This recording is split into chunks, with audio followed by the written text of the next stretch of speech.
और बिहार में आज भी जो स्थिति है, रोड के नाम पर आपको कुछ एक्सप्रेसवे दिख जाएगा, आपको कुछ फ्लाईओवर दिखेगा। अगर अब बदलाव नहीं होगा तो बिहार तो अब कहाँ जाएगा, कितना पीछे जाएगा, कितना गड्ढे में गिरेगा। 70,000 करोड़, उसका हिसाब ही नहीं मिल रहा है। CAG की रिपोर्ट आई, बिहार के लिए बोझ बन चुकी है सरकार। इस बोझ को उतार फेंकना ही होगा। नमस्कार, आप लाइव सिटीज देख रहे हैं। आपके साथ मैं हूं वसीम खान। देखिए, दीपांकर भट्टाचार्य CPI-ML के राष्ट्रीय महासचिव, पारा हाई।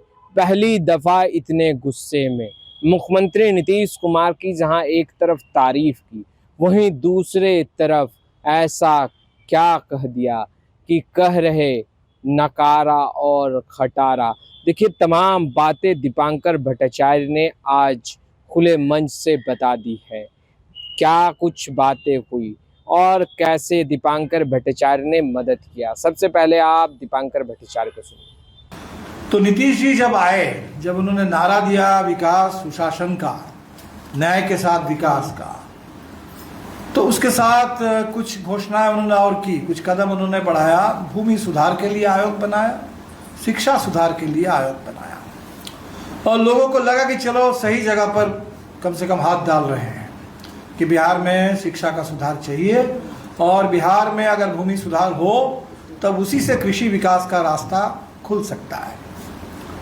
लेकिन हमने देखा कि उसमें तो दोनों आयोग की जो रिपोर्ट आई, बहुत तुरंत नीतीश जी ने उन रिपोर्ट को ठंडे बस्ते में डाल दिया। हालांकि वो जो भूमि सुधार आयोग D बंदोपाध्याय के नेतृत्व में आयोग बना था, और उनकी बहुत उम्मीद थी, उनको भरोसा था नीतीश जी पर।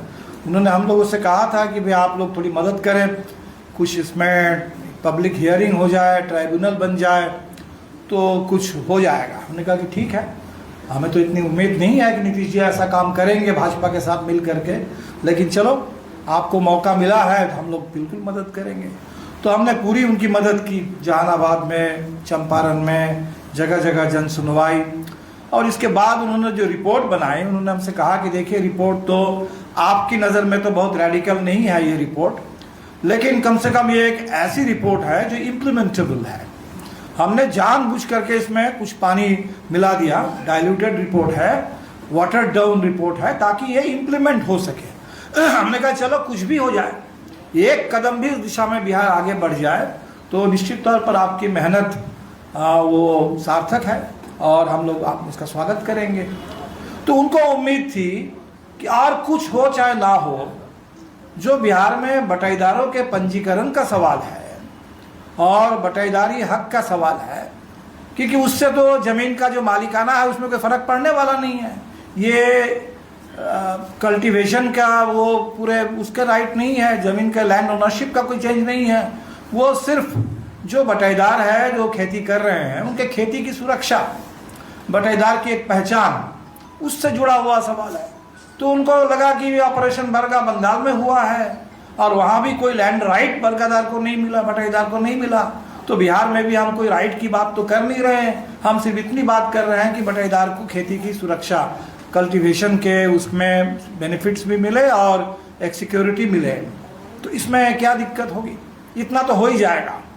हमने कहा चलिए देखा जाए। तो हमने देखा कि उसी समय वो शिक्षा सुधार और कृषि सुधार की जो रिपोर्ट थी, भूमि सुधार की, उसको तो नीतीश जी ने ख़त्म कर दिया, लेकिन जिसके लिए उन्होंने कुछ कहा नहीं था उस काम को कर दिया बिहार के। दूसरा, इन्होंने कहा कि कृषि विकास का रोड मैप, उसका भी शायद 2 एडिशन निकला था, और वो रोड भी वैसे ही रोड है, गड्ढा वाला रोड है, उसमें कहीं कोई रोड मैप में आपको आप आगे बढ़ ही नहीं पाएंगे।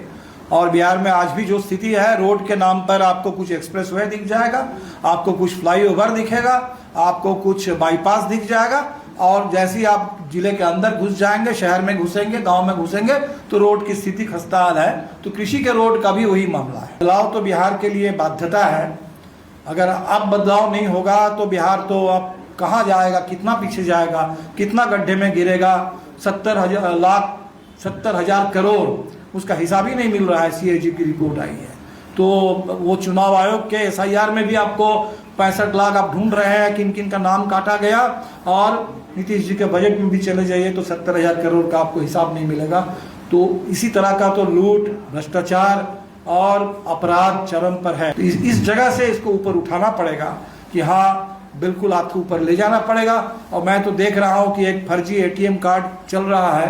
प्रशांत किशोर जी एक एटीएम कार्ड बांट रहे हैं लोगों के बीच में और कह रहे हैं कि हर परिवार 20,000 परिवार को मासिक लाभ 20,000, और उसमें लिख दिए हैं कि 12,000 मिल जाएगा बिना बिहार से पलायन किए, घर बैठे आपको 12,000 पता नहीं कैसे मिलेगा।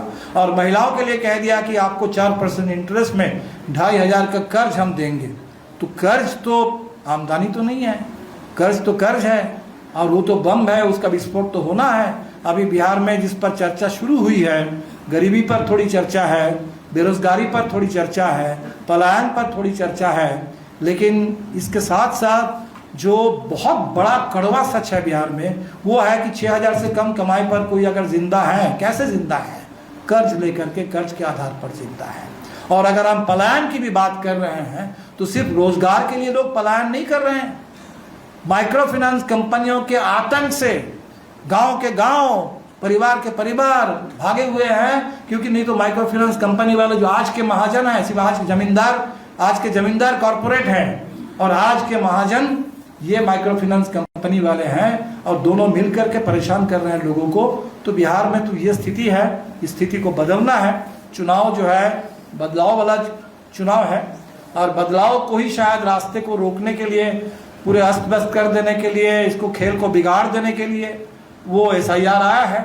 तो SIR एक बिहार के लिए एडेड चैलेंज है। मैं तो कह रहा हूँ कि चुनाव आयोग का नाम बदल करके चुनौती आयोग कर देना चाहिए। वो बिहार और पूरे देश के लोकतंत्र के सामने एक चुनौती के रूप में अब खड़ा है और सबसे कह रहे हैं कि रोक सको तो रोक लो। आप सुप्रीम कोर्ट ने कहा कि आप लिस्ट दीजिए, कौन आपको, आपके हिसाब से कौन लोग मर गए हैं, कौन लोग बिहार से बाहर चले गए हैं, लिस्ट दीजिए।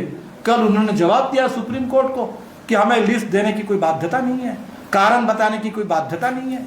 ये चुनाव आयोग, सुप्रीम कोर्ट चुनाव आयोग का लिहाज कर रहा है, एक संवैधानिक संस्था है, उसी भाषा में बड़े संयम के साथ सुप्रीम कोर्ट बात कर रहा है।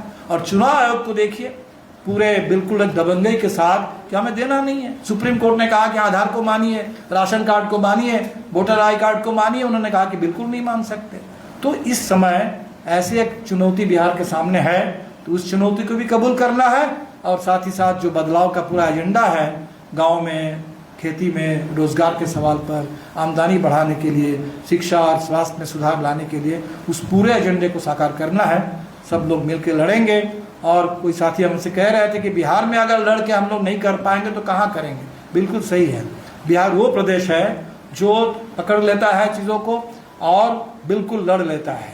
1942 याद करिए, गांधी जी वहाँ थे मुंबई में, कांग्रेस का अधिवेशन वहाँ था, सारे नेताओं को जेल में डाल दिया गया। करो या मरो का नारा मुंबई से आया, लेकिन उस नारा सबसे ज़्यादा अगर किसी स्टेट ने पकड़ लिया उसको, तो महाराष्ट्र से कम नहीं बल्कि उससे ज़्यादा बिहार के नौजवानों ने पकड़ लिया था, जो हमारे साथ शहीद पटना में शहीद हुए थे 11 तारीख को। ये वही महीना है भारत छोड़ो का, और इसीलिए लड़ना होगा।